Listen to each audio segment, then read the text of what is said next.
Oke, kita lanjutkan tentang teori pembangunan kita. Kalau tadi kita udah membahas tentang dua permasalahan, yaitu SDGs dan kawan-kawan. Yang pertama tadi kita bahas tentang Amartya Sen, ya, Amartya Sen dan capability approach-nya, ya, capability approach atau freedom development as freedom, ya, tentang pengertian tentang pembangunan tentang secara pendekatan freedom atau kebebasan, ya. Lalu kita juga sekilas, ya, membahas tentang Sustainable Development Goals, yang sebelumnya kita bahas tentang yang merupakan kelanjutan dari MDGs. Nah, sebenarnya dua materi ini seharusnya jadi dua pertemuan, tapi karena saya hanya dikasih jatah mengajar selama setengah semester, jadi kita pada-padatin aja, ya.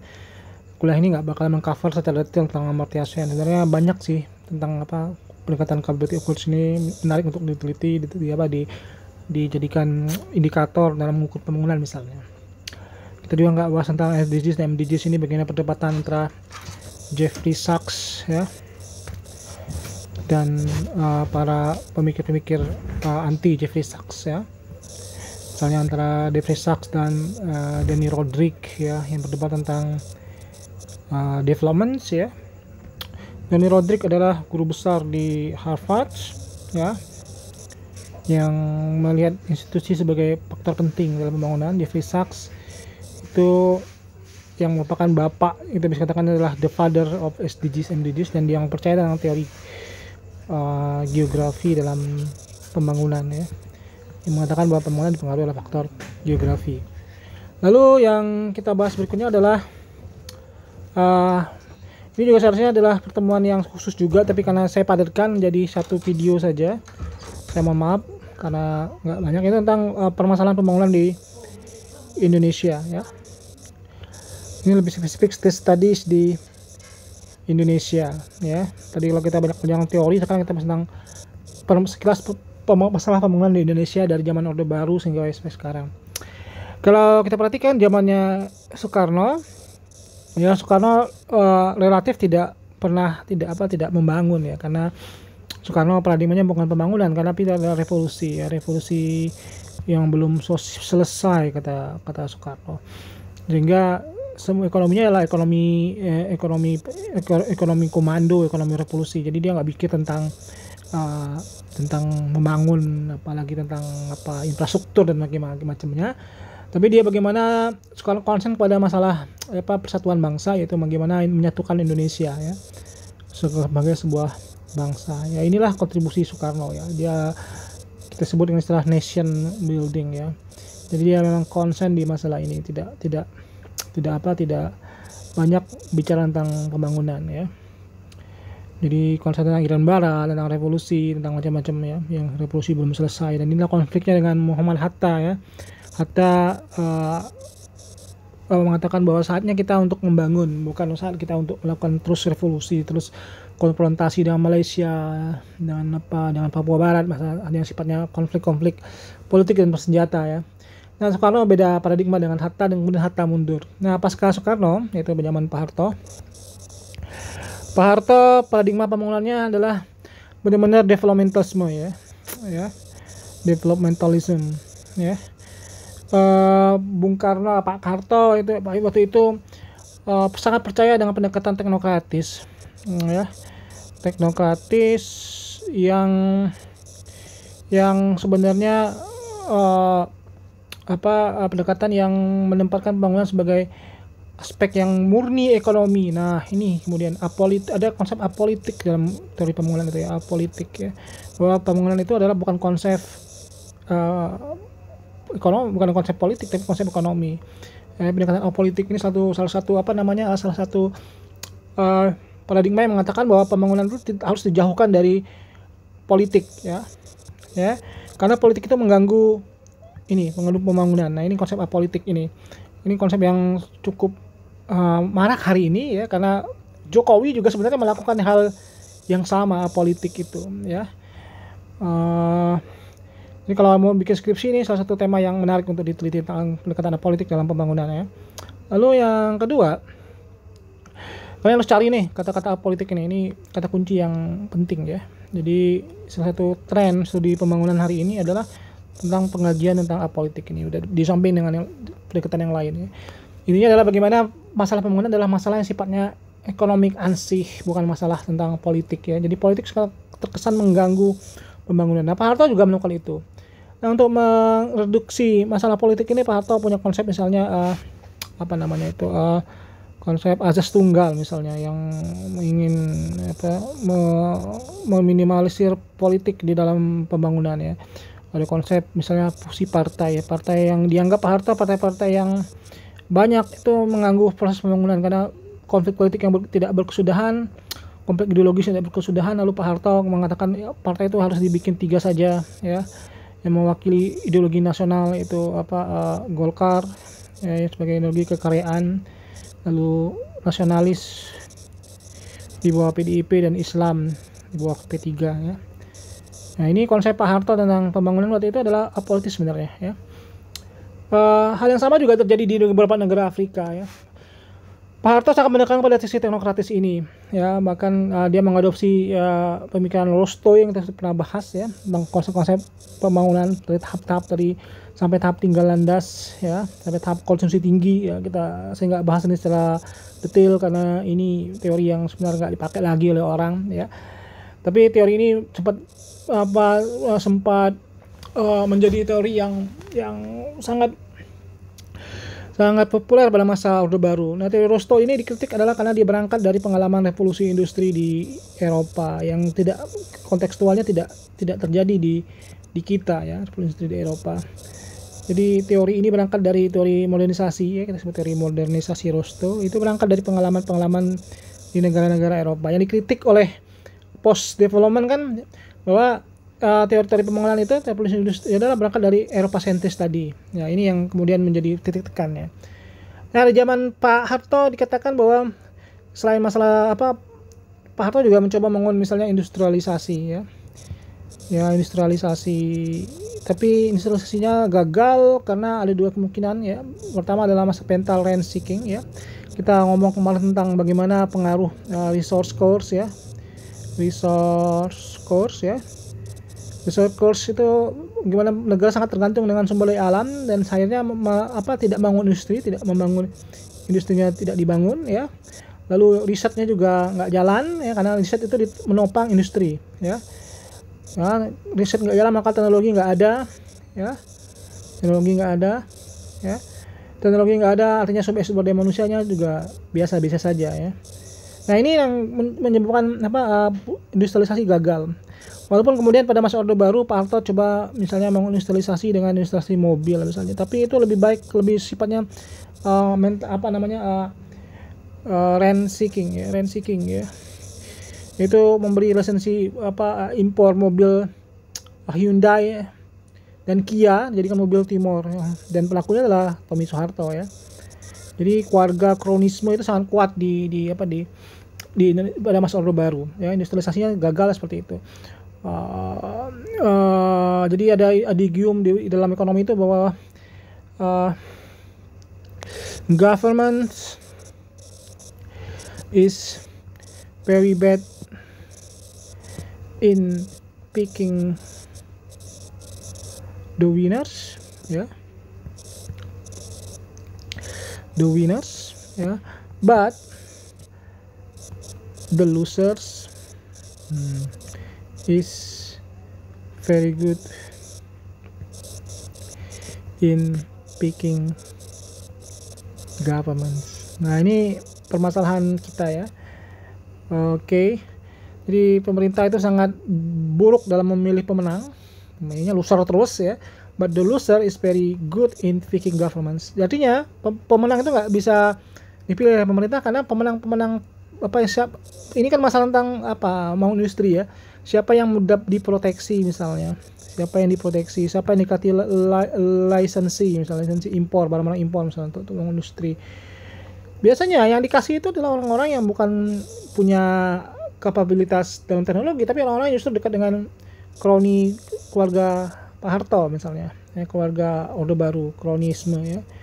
Nah, dan atau orang-orang yang punya kedekatan politik dengan kalangan elit Orde Baru, militer misalnya, ya. Militer, bisnis militer. Hampir semua pengusaha yang ada di kita adalah punya backup militer sebenarnya. Ya.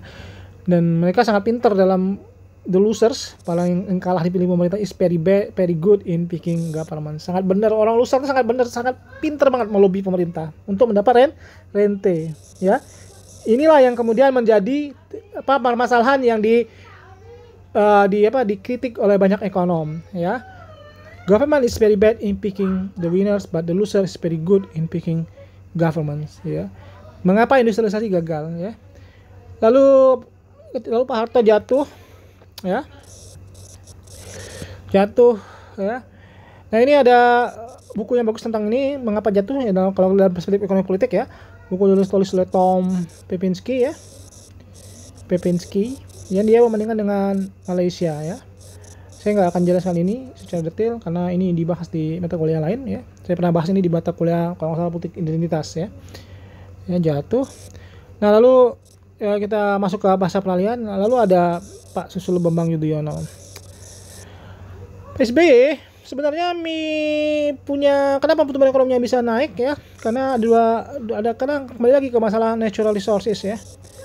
Ada booming natural resources di situ, ya. Yaitu yang pertama adalah batu bara lagi ini karena Cina lagi maju. Lalu ada sawit, ya. Inilah yang membuat kenapa pada pemerintahan SBY ekonomi booming, ya, sampai angka 6% pertumbuhan ekonomi, ya. Nah, kelemahan dari pemerintahan SBY adalah secara ekonomi, ya, dia tidak ekonominya itu disebut istilah overheated, ya. Ya, seharusnya pertumbuhan ekonominya itu bisa naik sampai 8 sampai 9%, tapi karena satu hal yaitu disebut dengan infrastruktur. Nah, inilah yang ditekan. Ekonominya itu kepanasan, ya, tidak mampu kapasitasnya tidak mampu menampung pertumbuhan ekonomi yang tinggi, ya. Batu bara dan sawitnya luar biasa booming, permintaannya banyak, ya, tapi kapasitas infrastrukturnya dianggap minim, sehingga Indonesia mentok di angka 6%, ya, zamannya Pak SBY itu. Nah, tapi zaman Pak SBY itu mulailah kemudian paradigma ada namanya istilahnya SBY itu punya waktu 10 tahun, ya, dan dia mulai meletakkan dasar namun istilah itu melepaskan Indonesia dari middle income trap. Nah, ini istilah-istilah yang kalian harus paham, ya, karena saya nggak akan jelaskan secara detail. Jadi itu jebakan negara berpenghasilan menengah. Kenapa tadi terjebakan? Karena pertama adalah masalah human resources, ya, sumber daya manusia, ya, yang minim human resources, ya. Kenapa kita nggak bisa semaju Korea misalnya? Karena human resources kita terbatas, juga masalah teknologi kita yang minim, ya.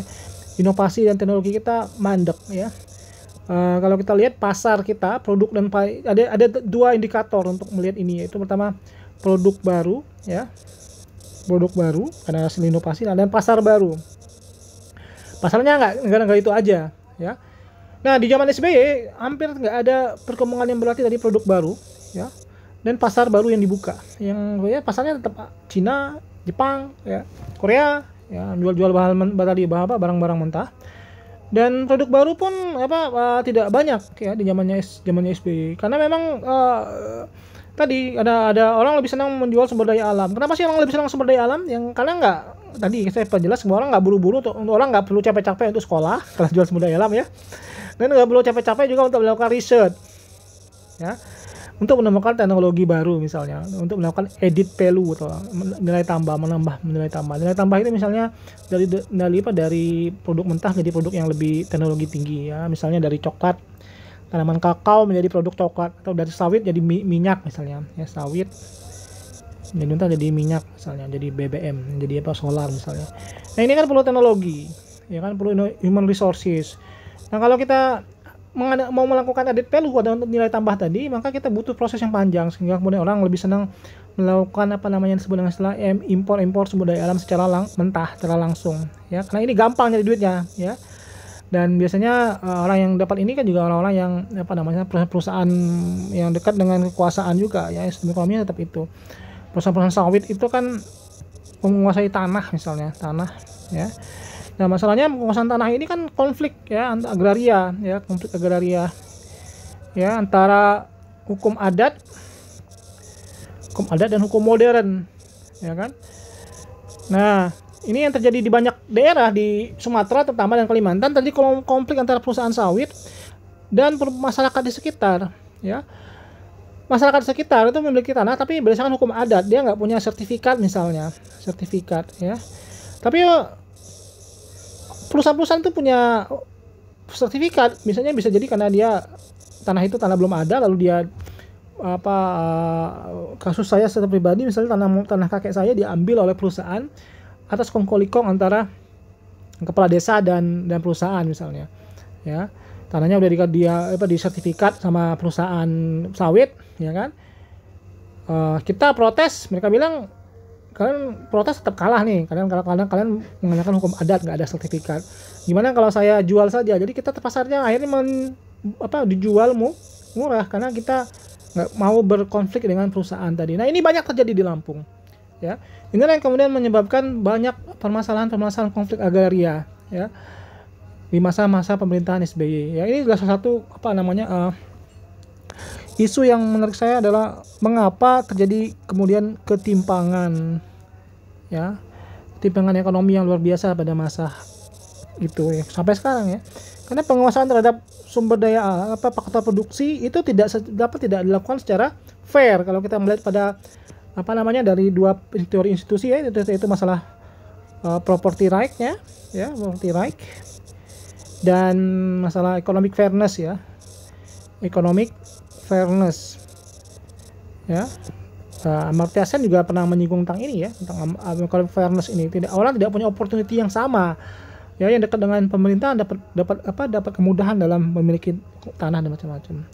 Nah, inilah PR yang dihadapi pada masa SBY, yaitu minimnya inovasi karena mengandalkan sumber daya alam, lalu minimnya infrastruktur ya, dan akibatnya kemudian karena mengandalkan sumber daya alam maka ada konflik agraria ya, karena pemerintah butuh lahan maka dikasih konflik ini berdasarkan HGU, hak guna usaha, hak guna lahan ya, yang konflik dengan masyarakat lokal misalnya, yang kemudian menjadikan efeknya pada masalah ketimpangan ekonomi yang luar biasa kan, terutama dalam pemilikan tanah misalnya, ketimpangan ekonomi yang menjadi permasalahan kita ya, ketidakadilan ya, yaitu penguasaan terhadap sumber produksi terutama tanah ya, faktor produksi. Oke, ini permasalahan yang terjadi di masa SBY ya, kita singkat kembali ya. Lalu gimana dengan masalah yang terjadi di masalah zamannya Jokowi ya. Tadi PR besar dari SBY adalah masalah infrastruktur ya. Jokowi belajar bahwa permasalahan yang terjadi di kelemahan dari pemerintahan SBY adalah masalah infrastruktur ya, yang menyebabkan overheated ya. Overheated tadi. Jokowi beranggapan bahwa kelemahan pemerintahan itu harus ditutupi dengan program infrastruktur yang luar biasa. Nah, permasalahannya adalah untuk membangun infrastruktur itu biasanya Jokowi juga terganggu, tidak oleh kekuatan politik di parlemen. Nah, inilah yang jadi permasalahan. Ya, Jokowi ingin bangun infrastruktur yang secara banyak, tapi dia tidak mau diganggu secara politik. Apa strategi Jokowi untuk tidak terganggu secara politik ya? Karena bagi Jokowi juga sebenarnya apolitis juga ya, kalau kita lihat ya. Dia berpikir sangat economic ansih tentang infrastruktur, dan dia tidak mau politik itu merecokinya. Nah, kalau pada masa Pak Harto ya, Pak Harto menggunakan cara yang sifatnya keras untuk membuat stabilitas politik ya. Stabilitas politik. Ini Pak Harto ya. Azas tunggal, pelanggaran HAM, ya. Tapi Jokowi, bagaimana cara menjinakkan politik ini? Jokowi punya cara yang berbeda. Dia tidak mau cara keras, maka dia menggunakan politik akomodatif, ya. Akomodatif, ya.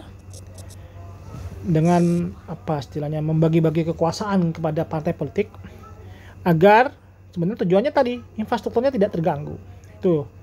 Yang kedua, dan ini menurut saya fatal bagi Jokowi. Jokowi terlampau lunak dalam permasalahan institusi, terutama masalah penegakan hukum, ya, penegakan hukum, ya, atau yang kita sebut dengan istilah korupsi tadi, ya. Kita ambil contoh misalnya pelemahan KPK, ya. Pelemahan KPK adalah bentuk yang nyata bahwa Jokowi itu sangat akomodatif dengan para partai politik yang selama ini bermain di ranah korupsi. Karena banyak tangkap KPK adalah para pejabat politik kan, ketimbang yang lainnya, ya. Karena partai politik itu butuh dana. Nah, dananya dari mana? Dari proyek-proyek pemerintah itu yang kemudian menjadi jadi pemasukan bagi partai politik, ya. Karena sistem kita yang padat modal itu membuat partai politik dan kandidat itu berusaha untuk membalik modal. Nah, itulah yang kemudian memicu korupsi, ya. Dan Jokowi tidak pengen diganggu, maka dia mengakomodasi misalnya Perpu, misalnya tentang RUU KPK yang melemahkan RUU KPK. Nah, padahal yang kita bisa kritik bahwa yang ingin dibangun oleh Jokowi adalah investasi, ya kan? Investasi itu tidak hanya permasalahan infrastruktur. Nah, ini yang Jokowi salah melihat, ya. Jokowi menganggap bahwa kelemahan Indonesia seharusnya pertumbuhan ekonomi kita lebih dari 6% karena kelemahan infrastruktur tadi lah, ya. Pendekatan Jokowi sangat ekonomi sentris sebenarnya, ya. Tapi ada permasalahan yang dilupakan oleh Jokowi, yaitu masalah institusi, ya. Inilah kemudian menyebabkan kenapa, ya, para investor tidak mau menanamkan modalnya ke Indonesia walaupun infrastrukturnya sudah baik. Karena permasalahan institusi ini masalah apa sih? Masalah penegakan hukum, ya, penegakan hukum yang jelas, ya. Nah, di kita kadang-kadang masalah penegakan hukum ini tidak jelas, ya. Oke lah, pemerintah bisa saja menggunakan tarif untuk para investor, ya. Tapi tarif itu harus jelas. Nah, di kita kan tarif itu nggak jelas, ya. Ini yang kadang-kadang membuat investor sangat takut untuk berinvestasi di Indonesia. Masalah korupsi, ya kan? Sehingga investor yang datang ke Indonesia itu sekali lagi nggak banyak karena takut dengan masalah korupsi ini, ya. Kalau kita bagi investor itu ada dua, ya, investor putih, ya, ini kata para pakar, ya, dan investor hitam, ya. Investor putih itu melihat sesuatu itu bukan hanya masalah infrastruktur yang fasilitasnya lengkap, tapi juga permasalahan korupsi ini, ya. Apakah ada korupsi atau tidak? Apakah negara menjamin misalnya penegakan hukum atau tidak, ya. Bisa jadi negaranya otoriter tapi penegakan hukumnya jelas, maka investor lebih senang melakukan investasi di situ. Nah, investasi putih nggak mau kesini nih karena korupsi. Nah, sedangkan investor hitam itu mengandalkan selama ini yang bermain di Haguna Usaha, Haguna Lahan, ya, untuk yang perusahaan sawit. Mereka ini orang-orang yang memberi suap, ya kan? Yang misalnya memberi dana kampanye kepada kandidat, ya. Ya, ini di Lampung ini perusahaan gula yang besar itu kan menopang calon-calon kan. Nah, ini bukan investor hitam. Jadi kalau ada infrastruktur, ya, tidak tanpa ada penegakan hukum, yang senang itu ya investor hitam ini. Investor putih nggak mau datang. Makanya orang-orang Cina misalnya, investor Cina, investor Jepang itu nggak mau datang ke Indonesia, memilih ke Vietnam karena jelas penegakan hukumnya. Walaupun Vietnam negara yang otoriter lah kita anggap, ya, karena sistem politiknya tidak pluralis. Tapi kita kan tidak jelas, banyak sekali pungli dan macam-macam. Sedangkan investor hitam, mereka yang tadi yang lebih mengandalkan sumber daya alam, karena mereka nggak butuh teknologi inovasi. Yang penting adalah ada suap, ya.